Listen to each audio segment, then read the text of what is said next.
اگر کسی گھر میں لڑائیاں ختم نہیں ہوتی، اگر کسی گھر میں شک ختم نہیں ہوتا، اگر کسی گھر میں جادو ٹونے ختم نہیں ہوتے، اگر کسی گھر کے اندر یہ ہمارے ہاں بدتمیزیاں ختم نہیں ہوتی، اگر کسی گھر میں غیبت چغلی ختم نہیں ہوتی، اگر کسی گھر والے سکون کی تلاش میں ہے، چھوڑیے سارے کام، ایک اللہ کے قرآن کی سورت ہے سورۃ البقرہ، اس کی ریکارڈنگ کہیں سے لیجیے، خود پڑھے تو اور بھی فائدہ ہے، نہیں پڑھ سکتے اس کی ریکارڈنگ روزانہ اپنے گھر میں ایک مرتبہ لگا دیا کریں۔ میں چیلنج دے کے کہتا ہوں، اللہ کی قسم ہفتہ ایک نہیں گزرے گا، مہینہ ایک نہیں گزرے گا، آپ کے گھر میں اللہ کی رحمتیں بھی نازل ہو جائیں گی، برکتیں بھی نازل ہو جائیں گی، اور آپ کے گھروں میں سکون بھی پیدا ہو جائے گا۔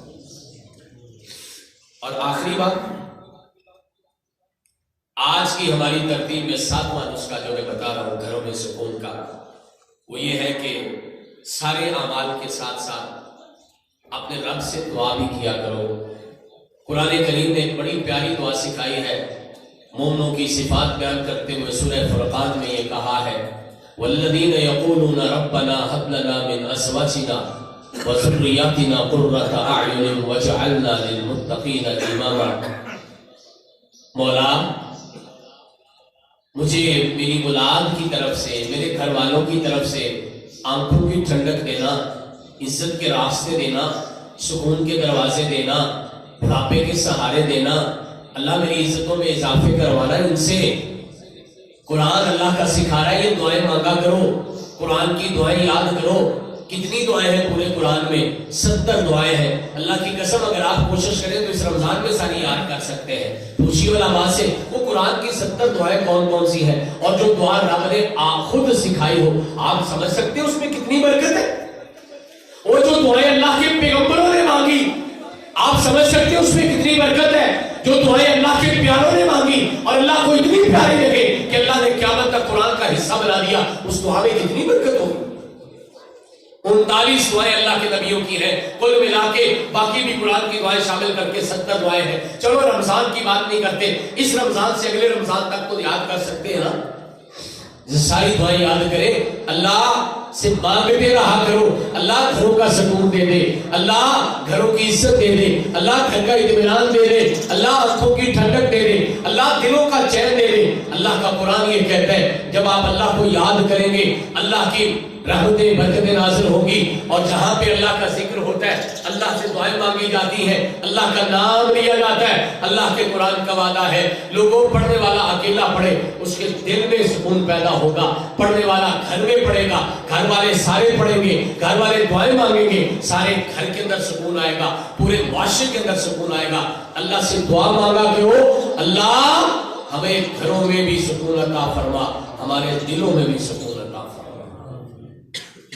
حضرات یہ 7 باتیں میں نے آپ سے عرض کی ہیں۔ گھر میں داخل ہوئیے تو دعا پڑھ کے داخل ہوئیے، گھر سے نکلیے تو دعا پڑھ کے نکلیے۔ جب دعا پڑھ کے نکلیں گے، ایک فرشتہ اللہ کا کہتا ہے ہدیتا وقفیتا ووقیتا، اللہ نے تیرا راستے بھی سیدھے کر دیے، اللہ نے تیرے گھر میں پیچھے ذمہ داری کا، تیری حفاظت کا ذمہ بھی لے لیا، اللہ تیرے سارے کاموں کے لیے خود کافی ہو گیا، آگے بڑھ کے اب اللہ تیرے کام کرے گا۔ جانے والے دعا پڑھ کے جو کام جا رہے ہیں نا وہ اللہ کروائے گا، جانے والے گھر جو چھوڑ کے جا رہے ہیں نا اس کی حفاظت اللہ کرے گا، جانے والے جو جا رہے ہیں نا تیرے سارے راستے سیدھے ہو جائیں گے۔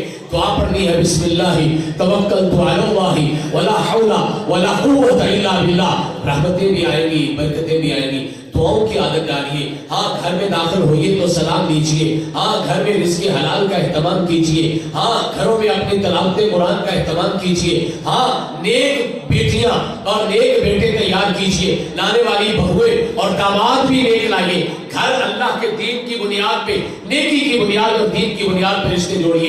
دیکھیے آپ کے گھروں میں کیسے برکتیں آتی ہیں، گھر والے سارے اکٹھے بیٹھ کے کھانے کا اہتمام کریں، اللہ کی رحمتیں نازل ہوتی ہیں۔ وہ گھر کے بڑوں کی عزتیں کرنا شروع کر دو، اللہ سکون عطا فرما دے گا۔ اللہ کے پیغمبر فرمایا کرتے تھے برکتیں آپ کے گھروں میں آپ کے بڑوں کی وجہ سے، جس گھر میں بڑوں کی عزت نہیں ہوتی اس میں سکون نہیں آتا۔ وہ لوگوں، فرشتہ تو کوئی بھی نہیں ہے، بڑوں میں بھی غلطیاں ہو سکتی ہیں، چھوٹے بڑوں کو برداشت کرے، بڑے چھوٹوں کو برداشت کرے، میاں بیوی کو برداشت کرے، بیوی میاں کو برداشت کرے، اولاد والدین کو برداشت کرے، اور لوگوں کو غلطیوں کے سمیت برداشت کرو۔ اگر بغیر عیب کی انسان تلاش کرنے نکلو گے تو اکیلے رہ جاؤ گے۔ اللہ آپ کو مجھے عمل کی توفیق عطا فرمائے۔